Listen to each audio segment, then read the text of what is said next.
Afghanistan, the heart of Asia, is on the brink of a humanitarian disaster. When we hear of Afghanistan, words such as war, destruction, poverty, and death come to mind. One measure of the desperate situation facing the Afghan people is the GDP per capita, which represents the value of all goods and services produced within the country in a given year, and offers a fair idea of the standard of living. By way of comparison, in 2021 the GDP per capita of Germany was $57,000, France $49,000, Turkey $32,000, and even Syria, following a brutal decade of war, still manages $6,300. Yet Afghanistan's GDP per capita is less than half that and stands at only $2,400. Nearly 40 million people live in Afghanistan.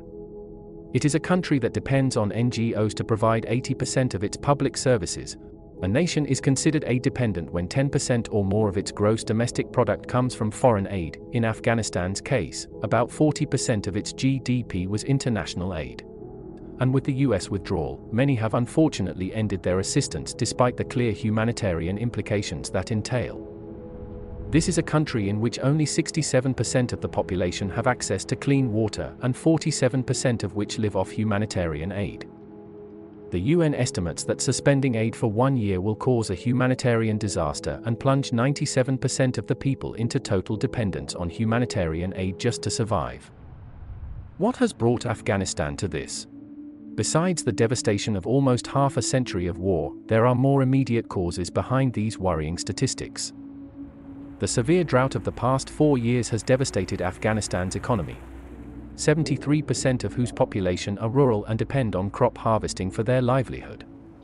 The drought has hugely impacted water resources, making access to clean water much harder, and causing a significant drop in agricultural output. The spread of the coronavirus and the resulting global supply chain crisis has driven up the cost of essential goods and services. All the above-mentioned points have contributed to the severity of the humanitarian crisis that the Afghan people now face. There is an urgent need to support the Afghan people in these extremely hard times.